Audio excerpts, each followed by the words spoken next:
All right, we'll go ahead and get started. All right, so fundamentals of college, or writing college level papers. Today what we're going to primarily focus on is the 5 paragraph essay. This is something that you typically see in an English Composition 1 class and of course Composition 2. It was something that was hammered hard early on when I started college. Now, a lot of the papers that you may write, especially during your junior and your senior level classes, kind of goes off this a little bit. The only difference is they expand upon that. And so that's when you start getting into those 5, 6, 7, 8 page papers. And so we'll talk about the 5 paragraph essay and how we can expand that to get those longer papers. We'll look at introductions, because honestly they're probably one of the most important part of your essay, and the body paragraphs, and of course a strong conclusion. And then we'll also look at some resources where you can go and get help. There's actually a couple of really good ones that we'll look at, and then of course we'll just sum things up. So what I'd like to do first, before we always get started, is since there is only one person, and that's going to be on a quiz. There's only one person in this classroom besides me. I want to ask, your writing technique. I mean, when you are assigned to write a paper, what goes through your mind? I mean, are you nervous when it comes to papers? Do you feel pretty confident? I mean, what's your level there? It depends on the subject matter. If I'm more familiar with it, I'm at ease. If not, I tend to procrastinate and, then get fearful. Okay. Okay. And now, do you feel like you struggle when it comes to the length of papers? I mean, well, let's say someone assigns you a 5-page paper. Do you feel like you struggle with that, or you feel like what, I can handle that? It's not... I can usually handle it. Okay. I can usually handle it. And now, how many classes English relate? I mean, have you taken your Comp 1 and Comp 2? Yes. That's probably, I would imagine, for those who haven't taken it. I remember when I first started college, and they told me I had to write a 2-page paper. And I was freaking out over a 2-page paper. Now, I was in Comp 1, and so I hadn't had that experience. But once you've actually taken Comp 1, Comp 2... Do that, you become really familiar with it. So it's generally not too bad. So, all right. So what we'll look at, first, the 5, paragraph essay. So basically what that means is that you will have an introduction, which is obviously one of the most important parts, of your paper. You'll have a 3, body paragraphs. Those are the points. So point 1, point 2, point 3, and then of course you have your conclusion. So it seems like in Composition 1 and 2, they hammer that quite a bit. It was just easier, and so they focused on that. Now there are some professors I have that also like to add an extra paragraph instead of 5. They do 6, and they called it the counter argument. Paragraph. So sometimes they do introduction, 3 body paragraphs, counter argument, and then conclusion. And so it really just depends on your professor. I would say that counter argument one is good when you're writing longer papers, because they always want you to look at the other side. Whether you agree with that side or not, they still want you to incorporate that in there. So I would say if you do the counter argument part, it's probably pretty easy to get 4 pages, 4 or 5 page paper by doing that. I don't think you would struggle. Yes? Is it okay to add that counter argument even if the professor doesn't ask for it? Yeah, I mean, I don't see why not. I mean, because honestly, to me, it strengthens your paper. And the reason why is because you are basically required to examine the other side. Now, most of us, when we write papers, we can't help but have some biases going into it. And so when you are forced to look at the other side, you are basically, in my opinion, it strengthens what you're already trying to get across. Because it shows to me that, hey, you have looked at all sides of the argument before you have come to your final conclusion. And so to me, I would do the counter argument, with any paper, honestly. But a lot of those Composition 1 and 2, a lot of times they're just trying to keep it simple, focus on, more of a structure on how to write an essay. Because a lot of students, they struggle. They don't know where to begin, how to start, a paper. What you find a lot of times is that you will have, especially introductions, you'll have either a really, really short introduction or a super long one.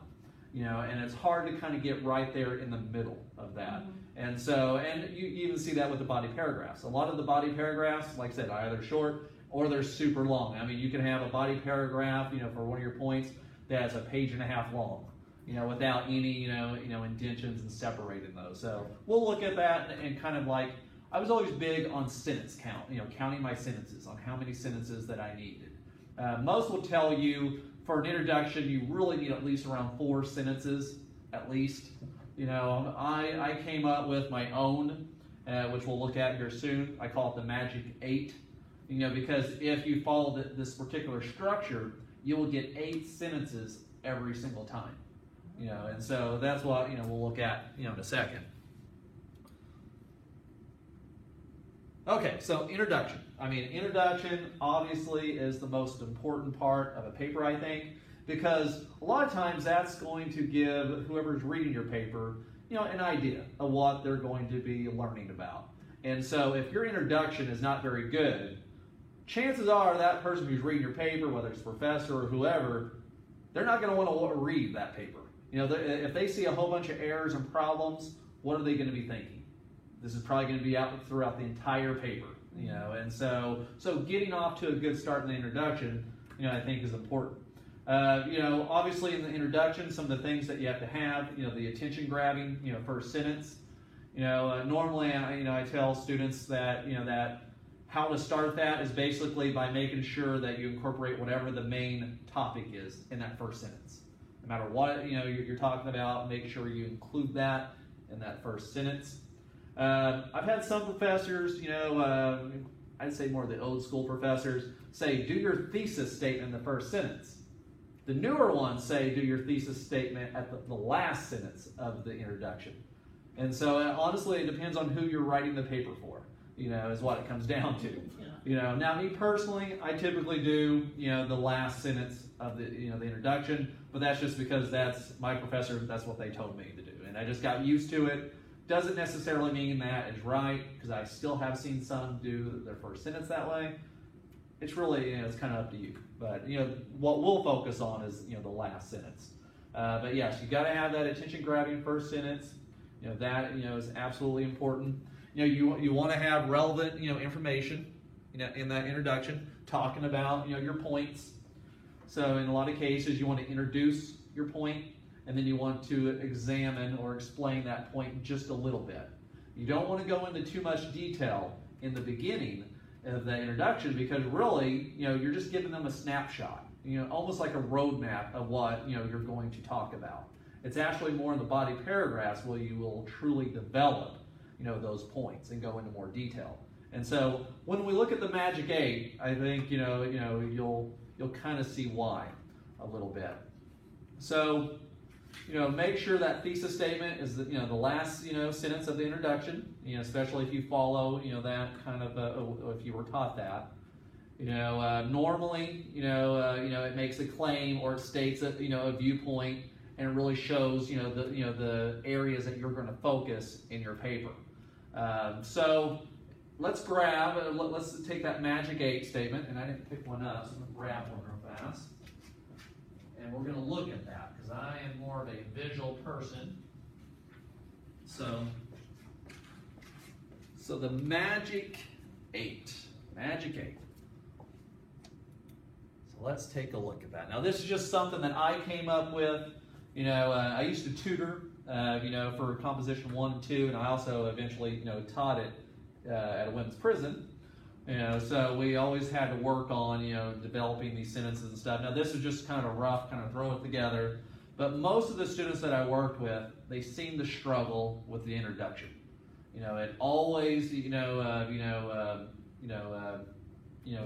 a lot of times what it would do is it would discourage them from wanting to write the paper, because they would sit there, looking at, the computer screen for hours trying to come up with something. And so I used to tell them, let's just focus on structure. We'll talk about structure one sentence at a time. So if you look at this Magic 8, this handout that I have, you'll see that it's numbered. Now, obviously, when you're writing a real paper, you're not going to number it. It's just to kind of show you how I came up with 8 sentences. But let's look at the topic. So the topic says, students hate writing research papers. So I just kind of threw some generic thing there. But if you look at the first sentence, why do students hate writing research paper? So I started my attention grabber by phrasing a question. I had a lot of professors that liked, for students to do that. Just turn it into a question and then start answering, the question. And so there's different ways that you can approach it. But if you notice in that first sentence, I make sure that I introduce what my topic is. So, writing research papers. So why students hate writing research paper. So I was able to introduce that. Now what I have to do is I have to start focusing on points. Those body paragraphs, what I'm eventually going to have. So point 1, which is sentence 2, writing can be a daunting task, especially when a student has to devote so much time trying to find research material. So that is my first point, talking about how, writing is a daunting task. It's hard to do.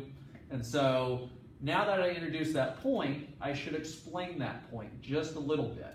So and so this is the third sentence, if a student has to write a 20-page paper, for example, they should expect to have 10 or more resources.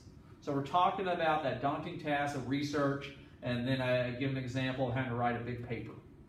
And so I'm just giving the reader just a little bit of what they're going to encounter, later on. So if I was writing the body paragraphs, I'm going to go in a lot more detail about that. But as they're reading my introduction, at least they know where I'm going, on that. So we go to the fourth sentence. Now the fourth sentence would be the second point. The second point out of 3 points. So knowing how to cite, these resources is also challenging.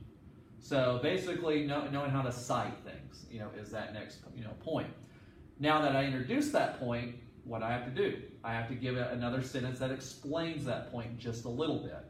So sentence 5. If a student does not cite the resources correctly, that individual could potentially be charged with plagiarism. So now they know just a little bit more of where I'm going on that second point. And then of course, sentence 6, which is my final or third point, says finally, writing research papers is boring. So, and if you think, and this is something that one of my professors really hammered home to me, is that we are assigned papers to write. And we don't always have a choice on what we get to write, especially in the composition 1 and 2. A lot of times they'll tell you, okay, you're going to write about this. And so you may not find that interesting at all, but yet you still have to write it. So whether you are, happy with it or bored with it, you still have to write it. And so what she used to always tell me is that, yeah, you're going to be writing a lot of boring papers in your time, but you got to basically fake it until you make it. Make that reader believe that you are interested in that paper, in that topic. And so, so that has always kind of stood with me. Is that I've had write a lot of papers in my time, and I can tell you that the majority of them I didn't really care for. Some I wrote because the professor liked that topic. I figured I'd get a better grade if I focus on something that they actually were interested in, and so I would do that. So that final point is writing research papers is boring. So to explain that point slightly, frequently students are forced to write about topics that do not interest them, making the writing process more arduous. So that just explained that point just a little bit more, which was that sentence 7. And so the last sentence, sentence 8, is the thesis statement. So remember, the thesis statement should kind of direct a reader about your points, what you're going to discuss in your paper. So it's kind of the roadmap. If I read that thesis statement, I should know what this paper is going to be about. So sentence 8, to understand why students dislike writing research papers, come on in. We got a PowerPoint, an example. We're going over the kind of the Magic 8 right now. And then there should be an evaluation form there.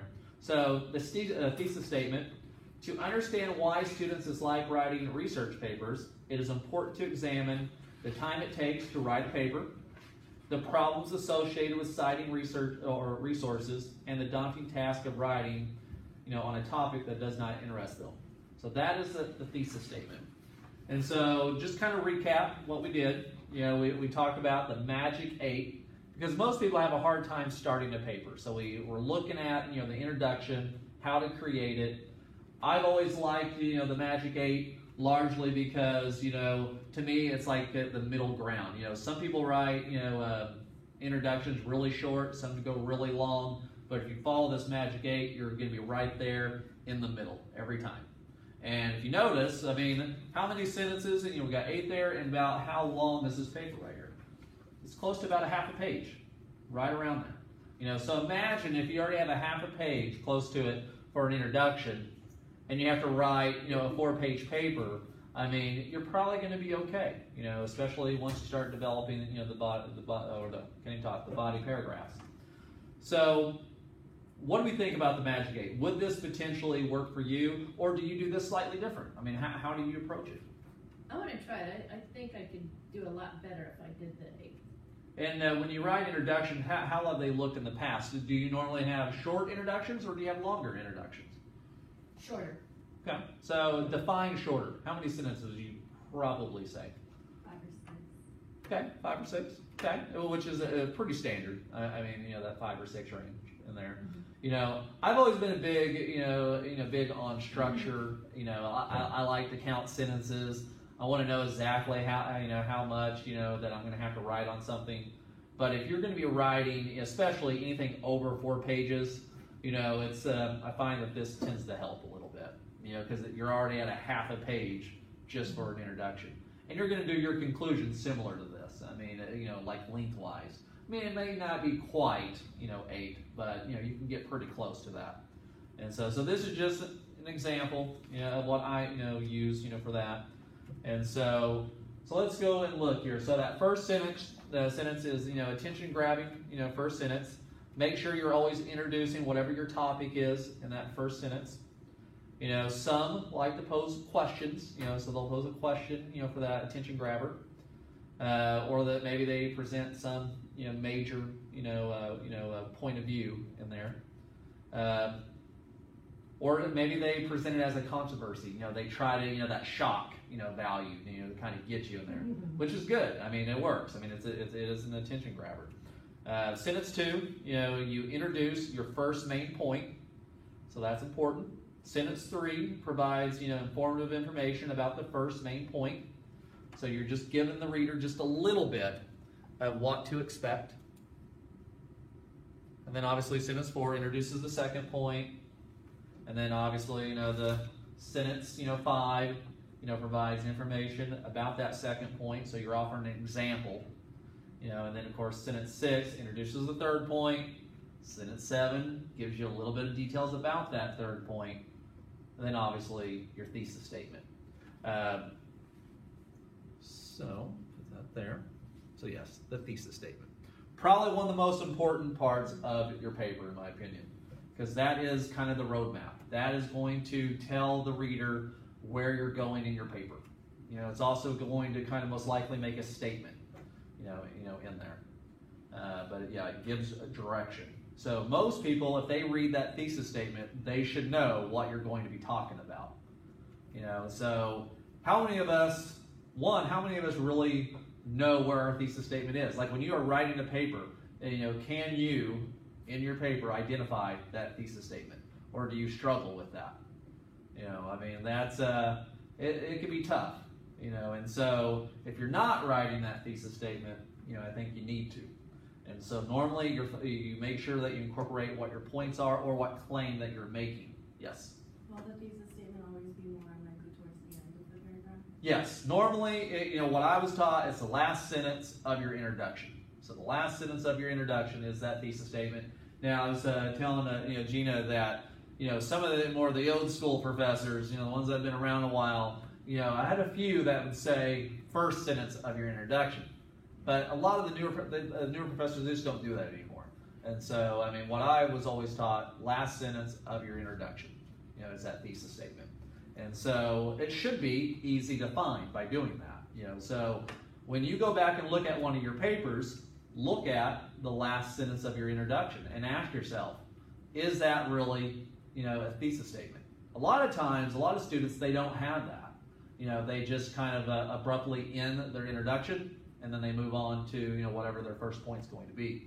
And so, but that thesis statement, I think, is crucial.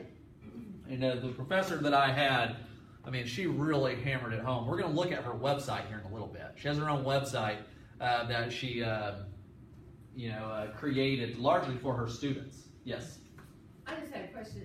How do you differentiate between an intro sentence and a thesis statement? Okay, so your introduction. I mean, I look at an introduction as it's not just one sentence. An introduction is basically is multiple sentences. Really, those 7 sentences that we looked at.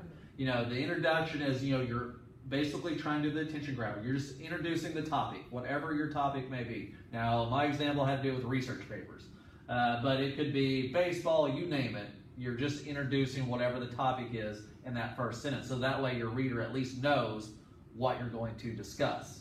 And then you are elaborating, giving a little bit of details about the points that you're going to focus. Now, the thesis statement is really kind of almost like summarizes, in a way, of what you're going to talk about. So it's going to most likely incorporate whatever points that you have kind of discussed a little bit. And then it's also going to kind of give your reader a direction, of where you're going. So 1 through 1 through 7 is the what. Yep. And then sentence 8 is how we're going to get there. Yeah. Okay. Yeah. I mean, when they read that last sentence of that introduction, they should know where you're going. I've always kind of looked at it as the roadmap. It gives your reader direction on where you're going. So if someone went in your paper and they just looked at that one sentence of your thesis, they should know basically what your paper is more or less going to be about. Essentially and stuff. Now, like I said, a lot of students, they tend to struggle with that thesis statement. And if you go back and you look at previous papers that you wrote, you should ask yourself, where is the thesis statement? Now, it should be that last sentence. But a lot of readers, and I remember some of my papers early on, I couldn't find it, because I wasn't doing it, and that was, the problem. Now, I would tell you some professors are not as picky as others. The composition, the literature classes, they tend to be pretty big on that. You're taking a history or psychology class, they do their papers a little bit different anyway, because with APA, a lot of times they like you to create an abstract, which is 150 to 200 word on average, kind of summary of your paper, basically. So it just depends in your discipline, what you're going to be doing. Okay, so thesis statement, a little bit more explained. So makes a claim, that others might dispute. Usually, a single sentence, somewhere in your first paragraph, oftentimes the last sentence, which we talked about. And hopefully we are all doing that. So let's look at an example. This is from Purdue Owl that we'll look at. And this is their example. Now, I offered you my own, but, this is Purdue Owl. So the life, of the typical college student is characterized by time, spent studying, attending class, and socializing with peers. Do you see where the points are?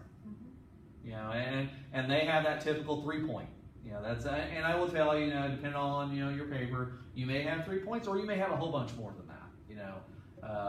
I can tell you when I had to write those 15, 20, 25-page research papers, I definitely had more than 3 points. You have to in order to get there. So a lot of times I'd have like the big picture, but then I would break it down kind of the sub, points related to the big point. So so let's look at an example. So if I was talking about a budget, a program, whether or not it was effective, and I'm looking specifically at a certain item that they may use, whether it's supplies.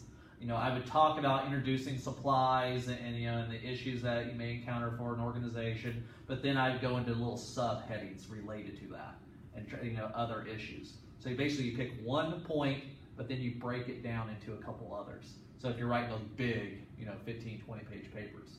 And so your one point, you may have 3, 4, 5 paragraphs for that one point, because you're breaking other things down related to that. And so that's how you get those 20-page papers. You may start off with a couple of main points, but then you're breaking those down and you're creating other paragraphs related to those. And then eventually that paper starts adding up. I would imagine that, you know, most of us have probably written more than, you know, 10-page paper so far. Yeah, I struggle with all of them. Even Okay. like, I've written like large papers before. Yep. And like this semester already, I have like 4 different 4-page papers I'm supposed to write. I'm just Yeah. like with what they gave me, I'm like, I don't know how I'm supposed to fuck this up and have it 4 pages. Yeah, I mean, it's tough. I mean, because I mean, when I started graduate school, you know, before graduate school, it seemed like as an undergrad, especially junior, senior level courses, at least in political science, we had to write 10-page papers. I mean, it was like every single class, we always wrote a 10-page paper. I mean, it never failed. And so I was used to the 10-page paper. But then when I started graduate school, our first paper, and we had one in every class that we took, was 20 to 25-page paper, every class. You know, and so it was hard in the beginning, you know, because, you know, it's like, you know, I knew how to do the 10, but when you write, I mean, I could get to that 10-page length, but then I'm like, I got 10 more pages to go here, you know, so you really have to, you know, you talk about a point, and then when you're researching and finding information about that point, then you start, you know, a lot of times it'll lead you to something else a little bit, and that's when you start developing those other paragraphs, but make sure it still relates to the main point that you're getting across, because you can be too far into something that doesn't make, you know, really doesn't relate to the main point, but you have to make sure that it still kind of relates to that, and that's how you start, you know, really doing that. So as you're writing a paragraph, you may find yourself, okay, I'm starting to talk a little bit more about this, so what are some other, you know, issues related to that point, and then you start doing that, you know, and then like I said, you know, most paragraphs you need to have. Body paragraphs, I would say probably about 10 to 12 sentences. You know, so that 10 to 12 sentences for a good, fully, well-developed, you know, paragraph. And if you have around 10 to 12 sentences for a body paragraph, that's probably going to be, depending on it, you know, if you write really short sentences, I mean, obviously it's not going to be that long, but, you know, good developed sentences, that's probably going to get you, if you start from here, in that area, it's probably going to get you down to about here. So that is, you know, probably about 60-70% of that paper, you know, that one page could be a body paragraph. Now you start thinking about, okay, if I have a point and, you know, one main point when I'm kind of introducing that point and then I'm doing subpoints, there's a high probability for that one point, main one point, you may have 3 or 4 pages, you know, potentially for that. Then it starts adding up because you have your introduction, you start having all, you know, your body paragraphs. I mean, next thing you know, you're right around probably 12, 13, 14, you know, pages in that area, and then your conclusion. And what I found in graduate school is a lot of times, you know, conclusion was more than one sentence or more than one, you know, like paragraph. You know, sometimes you'd have a couple paragraphs, you know, related to your conclusion. Same thing, you know, so it just depends, you know, on the length of the paper. But I would say, you know, play it safe. You know, the Magic 8, like I said, you know, 8 sentences for your introduction. You follow the basic structure of that. You'll get that 8 sentences every single time. You know, your body paragraphs, if you stay somewhere between 10 and 12, you know, you're probably going to be pretty good. Also, you know, what about citations? I mean, that certainly adds a little bit of length, you know, to your paper. Now, I was taught, you know, let's say block quotes. Everyone loves block quotes because you can put a big old chunk, you know, from one of your readings into your paper. Obviously, that's going to add some length, you know, and so how many block quotes should a person most likely have in their paper? One. Yes. I mean, if it is basically, you know, under, you know, 10 pages, yes. You know, I mean, when is it considered a block quote? Block quote is basically when it's basically more than 4 sentences. More than 4. Yeah, typically. And so, you know, so you may find a big, you know, big quote that you want to use, and it's like, you know, 6, 7 sentences, and you think, man, I can get almost a half a page, you know, using that block quote. But you have to be careful. Like, if you're going to write a 20-page paper, you know, especially if you're looking at grad school, and you're writing that 20, 25-page paper, I was taught no more than 2. You know, anything more than 2 is kind of overkill for it. And so, now, a lot depends on your professor, obviously. I mean, they kind of set their own kind of, you know, expectations of what they want in your paper. But normally, if it's under 10 pages, I would do no more than 1. And then, if, like I said, if it's around 20 pages, no more than 2, in there.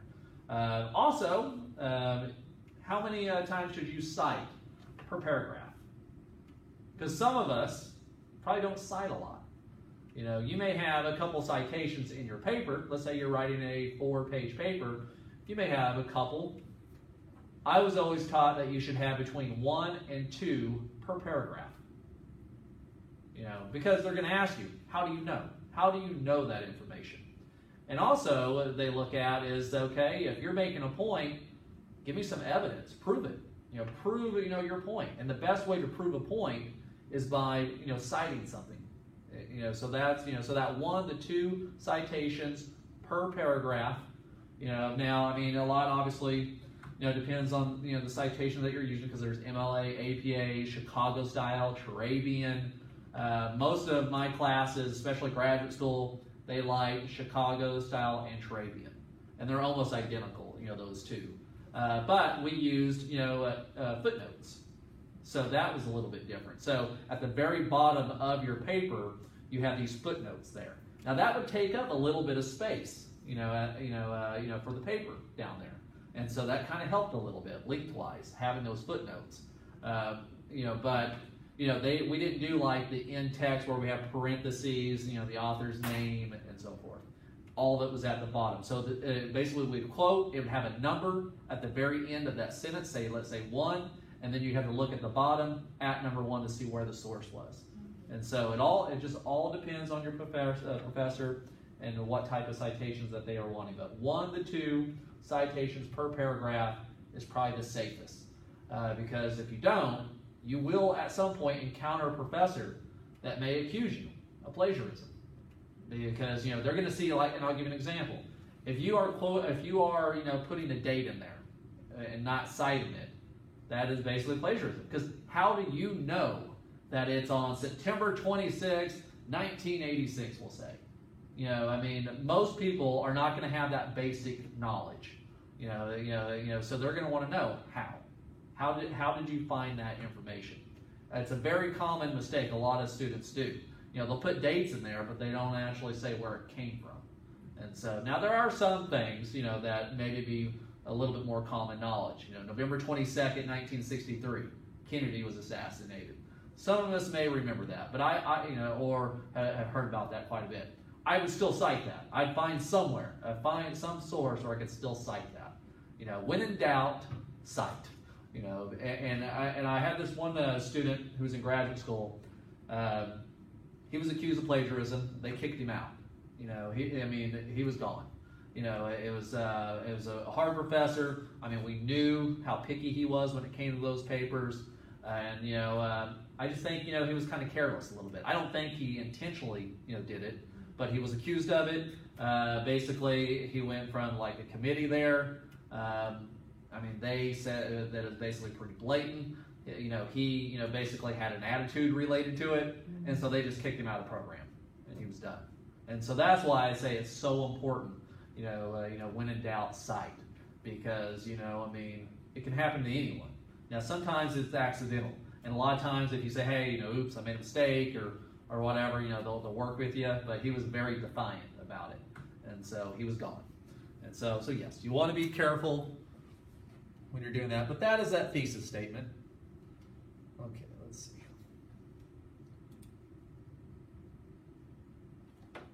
Okay, the paper should, explain. So let's look at, explain. Let me see where I'm at here. Explain students, spend their time studying. So that was our last one. Let me go to the next one. There we go. So Purdue OWL, you notice that I mentioned again, you really need to focus and look at Purdue OWL.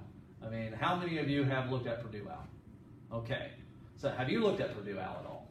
I don't really think so, no. Okay, Purdue OWL is like, almost, it's the gold standard, for when it comes to like looking at papers, citations. They're really good when it comes to like APA, Chicago style, MLA. It gives you templates. It gives you like examples of research papers, like abstracts. It's one of those sites where you have to like make an account. And Nope. No, it's free through the college. Yep. Oh, Yeah, I mean, it is a great website. strongly encourage you to look at it, because I've always been a visual person. Like, someone can tell me something, but I need to see it. And we'll look at it, before we get out of here. But I mean, it's such a great, website. So, according to Purdue OWL, there are 4 elements of a good paragraph. A good paragraph should contain at least the following 4 elements. So, transition. So normally what you want to do is make sure that you're transitioning to, the point. That's very important.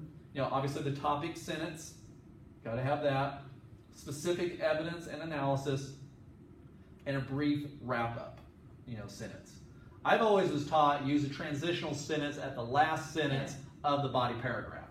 And that is basically you're wrapping up, your point, what you made, but then you're transitioning to the next, point. And then, of course, the next paragraph, you actually talk about that. Right. And that's kind of how I was taught. So that way you create your flow of your paper. Now, how many of us have written papers in our time where it seemed choppy?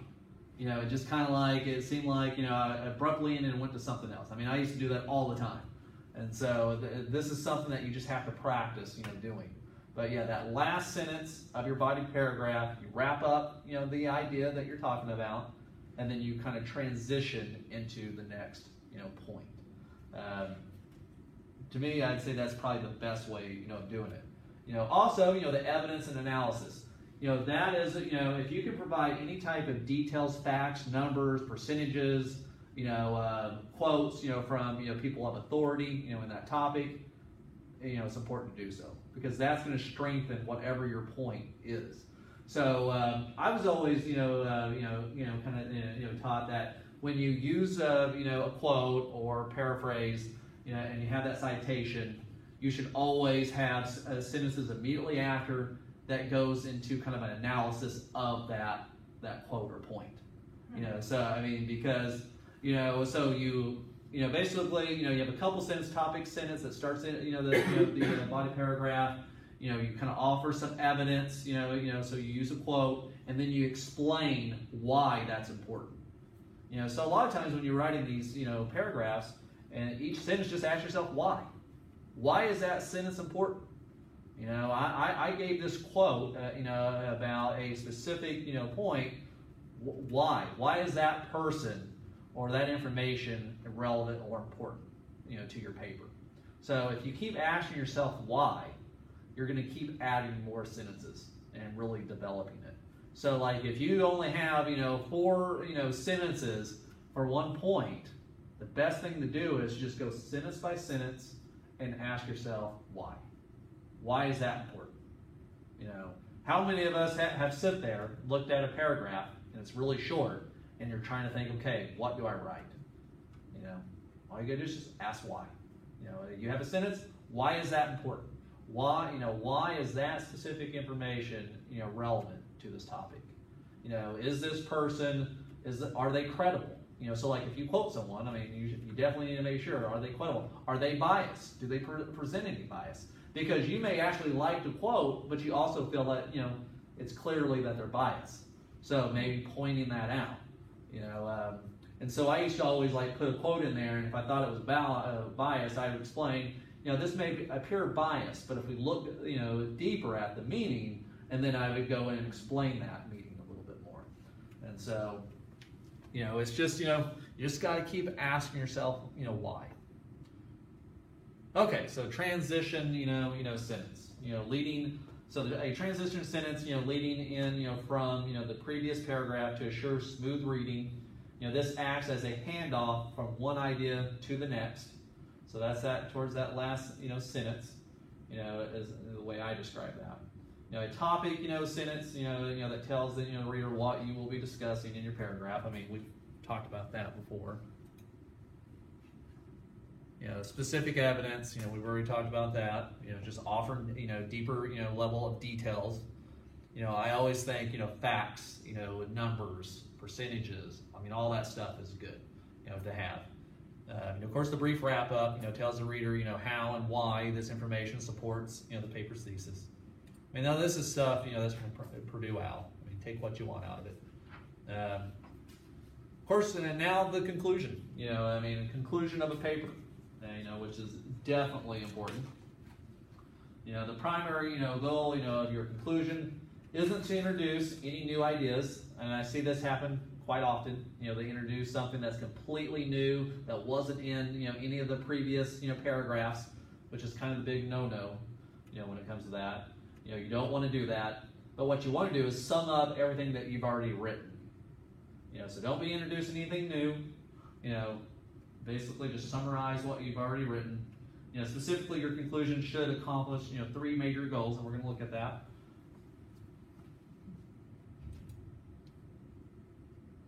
So restate the main, you know, the main idea of your essay. Now, I don't think you should use word for word from a lot of people. They grab, you know, they go back and they look at their thesis and they copy and paste it and put it in there. I would not do that if it was me. You know, now that doesn't mean that you shouldn't incorporate, you know, those ideas, but I wouldn't go word for word on that. You know, so, you know, you want to, you know, talk about those points, summarize those 3 points or whatever you had in your essay.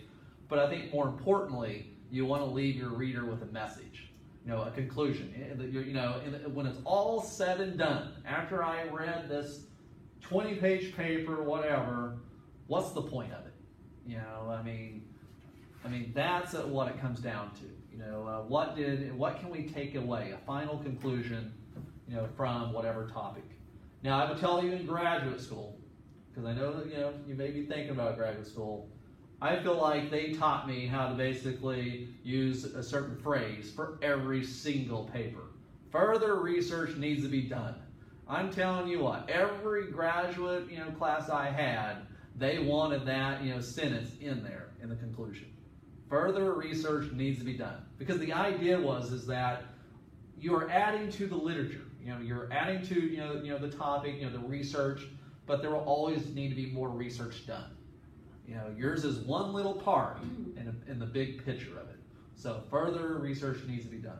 You know, you also want to make sure that you try to, you know, keep biases out, you know, in that conclusion. You know, I mean, now who knows what your topic may be. I mean, a lot of the classes I had were pretty, you know, like controversial. So, I mean, it's hard not to have some biases in there. But, you know, they wanted you to basically try to stay, you know, neutral. You also, any, you know, people you use, if they're good, but you feel like they're biases, you still have to point that out. I mean, you have to, you know, make sure that, you know, you call them on that. I had to write a paper on, it was a boring paper, but it was the Oklahoma Pandemic Influenza Management Plan. So every state has one. And so, yes, ours is, you know, big long title there. And so I had to go and interview one of the ladies who was in charge of the county that I lived in. So each person has, you know, a person that's in charge per county. And so mine was Pottawatomie County, which is in, you know, Shawnee, Oklahoma, around that area. And so I had to go interview her, and, you know, I mean, she's a super nice lady. I mean, but she was not prepared. I mean, who really prepares for some future pandemic that may not happen? And so, you know, but she really, you know, was super nice, and I liked her. I mean, she's just a, you know, nice lady. And so, and apparently that kind of came out in my paper a little bit. And so my professor was like, you know what, you need to go back and you got to change some of this because you've got to stay neutral. You can't, you know, favor just because, you know, you like her, you know, and stuff. You know, you've got to go back and really call her out on the things that maybe are the shortcomings, you know. And, you know, I mean, she wasn't that prepared. She essentially copied and pasted what the World Health Organization gave her, you know. And then, you know, each state has their own. And so she just basically copied and pasted a variety of different ones. She didn't really look at her specific county and the demands that they had, you know, for that particular population. It was just kind of a copy-paste, hey, I did it type thing. And so I had to, you know, be a little bit more tough and go back and really examine the information she gave me and try to find, you know, holes in it, you know, essentially. And so, but that professor really helped me because, like, I mean, it sounds like, you know, the interview went great and stuff, but, you know, she's lacking in some of these areas, and you've got to call her out on that. And so it made me re-examine how I, you know, interview people, you know, as a result of that. And so yes, in that conclusion, you know, you want to have that final message, you know, and so, my final message related to that paper is that, you know, if we have a pandemic, we're in some trouble in Potawatomi County. You know, That further research needs to be done. I mean, she'll be a nice lady, you know, and I'll go over to her house and she'll probably treat me pretty nice, but I'm still going to probably get sick and die, you know, because we don't have these procedures, you know, in place. You know, I mean, because what we learned is that if that did happen, basically if you get sick, their answer is stay in your house. I mean, that's it. You know, I mean, basically stay in your house and hope, you know, that you can ride it out, you know, until they have, you know, a vaccine. And vaccines, they said, you know, when we were doing the research, can take anywhere from 6 months to a year, you know, because each strand is different and unique. And so they don't just have it, you know, ready to go. And then you have to do production, you have to create it. But also, you don't get it first because, you know, you're not as important. The people who are going to get it first are first responders. You know, your government officials will get it before you because we have to have an operating government. And so basically there's this big long list. So if you are just an average, you know, relatively healthy person, you're the last. You know, because eventually, you know, the elderly will get it before you. Children will get, you know, the vaccine before you. You know, because they are more vulnerable. And so, I mean, but if you're just that average kind of middle of the road person, you're at the very end. And so, so I had to leave a message. You know, basically, we don't want a pandemic, or it's not going to be good. And so, but yes, you have to have a message. When it's all said and done, why did I read your paper? You know, so leave that final message on there. You know, and of course, further research needs to be done. You know. Okay, some sources here. So these are, the ones that I like, the most. And so, obviously, Kelly McBride, that was my English professor who I had at San Jose College. She was the best. I mean, a lot of people felt that she was the hardest one there at the time, but I mean, I loved her. She was great. Still stay in contact with her and stuff. But she was tough. I mean, she expected a lot from you. I felt like she helped lay the foundation that would make all my other papers in the future relatively easy. Because she was harder than a lot of the other, professors. She demanded more. You had to write more. But she prepared me. For especially junior, senior level, courses. And throughout my experience, I had other professors that would continue to add things, teach me more things, and it all kind of, developed.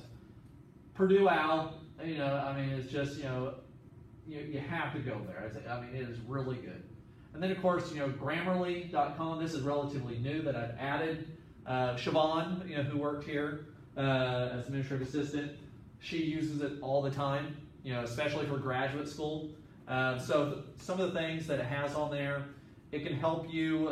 You can upload your paper, and it checks it for plagiarism.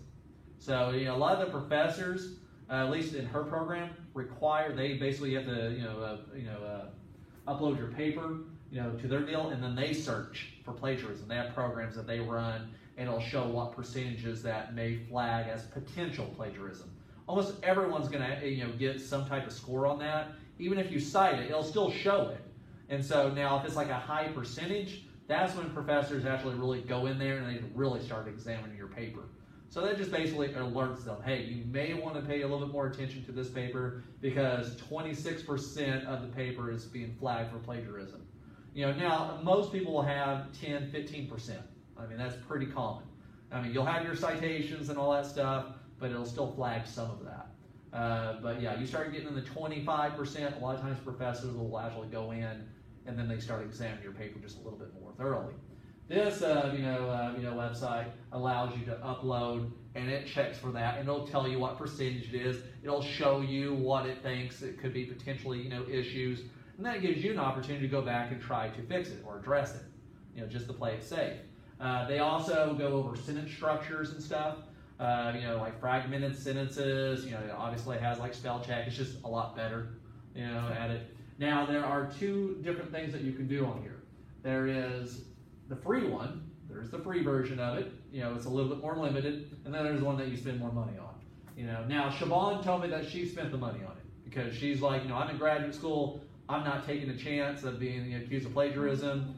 I don't think it was very much, but she's like, more than worth it to me. And because I was always, proofreading her papers. I was doing that over the summer. and then she found this program, and then now she's not having to look at her papers now. So apparently, it's working, for her. And so for her, it was worth the cost, because, she was just so afraid, that, she was going to be accused of it. And she says that it's a great program. So, I mean, I've never, had to, use it myself, but I have looked at it. So something that I want to show, this is Kelly McBride's website. This is, she basically makes money on the side by creating websites for people. And so she created her own, for her classes, so that way they could go there and, if they had questions or they wasn't sure, what, was discussed, she would put all that stuff into her classes. And so specifically, what I want to look at is over here, they have the English 1113, and then they have the 12 to 13. So basically that's Comp 1 and Comp 2, at this college, so Seminole State College. So you go in here and you take a look, she breaks down everything.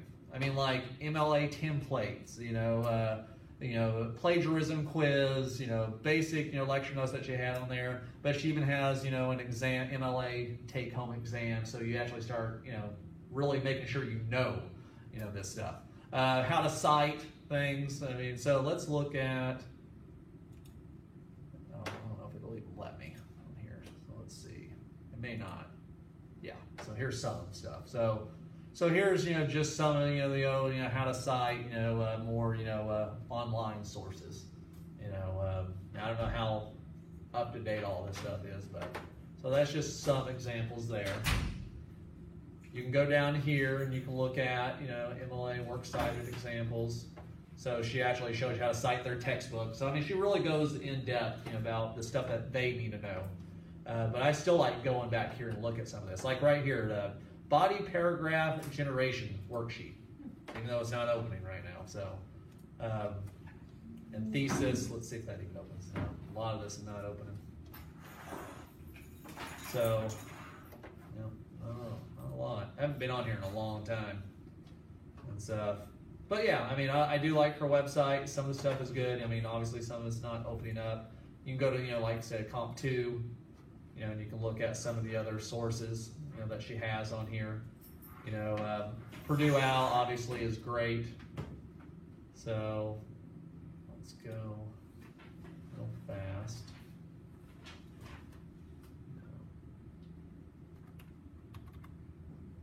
Purdue Owl. As I said, I'd show you before we left. So this is, if you haven't been on here, you want to make sure that you're looking at this. So how many of us are probably using APA? Is APA pretty standard for you? Okay, so let's click on that. So APA, it's going to give you all the various rules and the formatting on how to cite things. And it's not just, APA. They got MLA, Chicago style. You name it. They've got all this different stuff, on there. So let's just click on some of this. Okay, so they have in-text citations, the basics, if you wasn't exactly sure on how to do that. Like if you're going to read, articles, periodicals and stuff. So you can click on these and they will go in there and they will show you how you should have it, set up. And then they will give you examples, that you see on there. It's very thorough. And most professors like this website. So like what I used to do is if I had someone mark something up on mine, I could go to them and it's like, I did this largely because I looked at Purdue Owl. If that's what they showed me, that's what I did. And I had a lot of professors, they'd change it. They'd change my grade because there's like, it's a credible source. Sometimes we would actually go on the website and they would have me show them where I found it at, and then they would change my grade, on there. So, because a lot of these professors, they're taught, APA back when they were in college, like 10 or 15 years ago. And the problem is that rules change all the time. Just little changes. And so sometimes they're still doing the old way. And so I show them that, hey, this is up to date, this is how I'm doing it. And I can tell a lot of times that they will make changes. Now, another thing that I like is this sample paper. And I would encourage everyone to look at this before you write your paper. Or after you've written your paper, go back and see if yours is matching up, at least structure-wise, to theirs. So, for example, it has the cover page. shows you the running head there, for APA. And also it gives you these little comment sections where it actually explains why, why you should be doing that. And so now some of the stuff you may not have to have in your paper, not all of it. But yeah, I mean, it's very thorough. I like to look at the in-text citations, how they do the in-text citations in their paper. I really like to go back and examine how they do that. And then you can go and look at, some of the stuff you wouldn't have to have in your paper, all these little charts and stuff, but works cited, which in APA they call references. So, I definitely, when I write a paper, I go and I look at this, and I like to make sure that mine is matching up, to that. So, I guess my question is, do you have questions for me? What are we not sure about? I mean, this is what we talked about. We talked about the 5-paragraph essay. What we looked at, really the introduction, body paragraphs, the thesis statement, different resources, the conclusion, all that stuff. But what questions do you have for me about this? Is there something that you're not sure about? It's a process. Writing is a process. It doesn't happen overnight, and I can tell you from experience, depending on who your professor is, will depend on how you have to write that paper. They have their own little things that they look for. I had certain professors, that they didn't like certain phrases. And so, like, every time I use a certain phrase, like I had this one professor, he never wanted me to use "there are." You would think that's pretty common. He did not like it. He said it was wordy.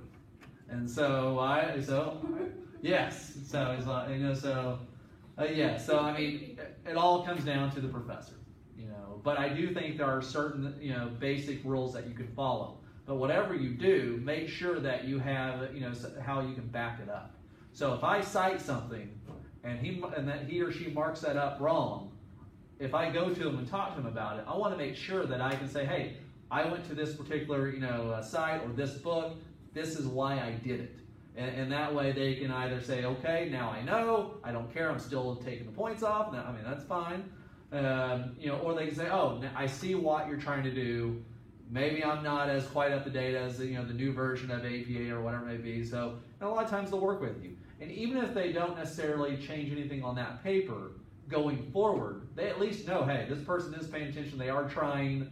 I mean, they are going above and beyond when they're working on these papers. They're not just throwing something together last minute and hoping for the best. They are, it shows that the motivation, that you're actually trying. And so go to your professors, talk to them. I had some professors that would look at a paper before I turned it in, but there was quite a few that would. And I'd always work on my paper early. I'd go to their office during office hours, especially when it came to the citations. And a lot of times when I was letting them look at the citation, they'd actually just start reading my paper a little bit. And then they start marking a few things up here and there, and then next thing you know, I get to make those changes and I'm getting a better grade. And so I like Kelly McBride, the website I showed you. I used to go to her office all the time. Now she really cared. I mean, but I can tell you, most students didn't go to her office. I mean, she really didn't have a lot of students, do that. And so I always stood out in her class, largely because I was going there all the time, trying to get that additional help. She knew that I really wanted to learn how to do it.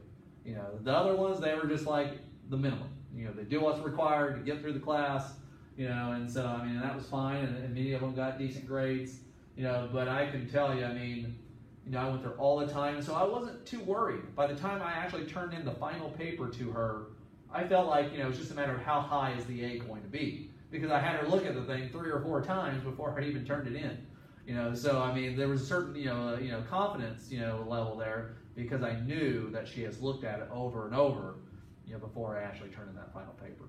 So, so I would always encourage you, if you can. Now, I will tell you, there are some professors, they don't care. It's just like, I've got 1,000 other students, turn in what you got, I'll grade it, and, you get what you get. I mean, there are plenty of professors that are like that. But many actually do care, they want to help, but, you actually have to go there. How many of us, in our classes have, not gone to a professor? Like, that entire semester you were with them, you probably only had contact with them in the classroom, nothing else.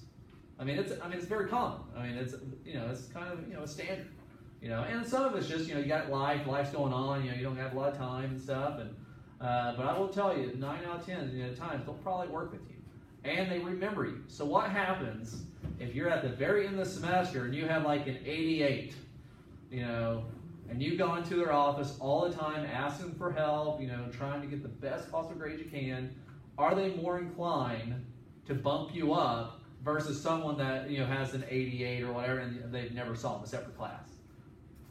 I mean, so yeah, those little things, add up. There's a lot of classes I was kind of hovering there, and I remember, right, she's like, I told her, I was good at the essays, but like the multiple choice exams that she'd give us, I was horrible at. And so, because I'd always second guess myself, And I remember her telling me on the finals, like, I know you have made all your papers, you've come to class, you do all this stuff. I don't care. If you don't do well on your final, you're still getting an A in this class, so don't worry. Because I know what you've done. And so, and it took the pressure off, and I did well in the final, but but just knowing, that, hey, all that time I showed up paid off a little bit. So that's all I got for you. So evaluations over there, and then we are done.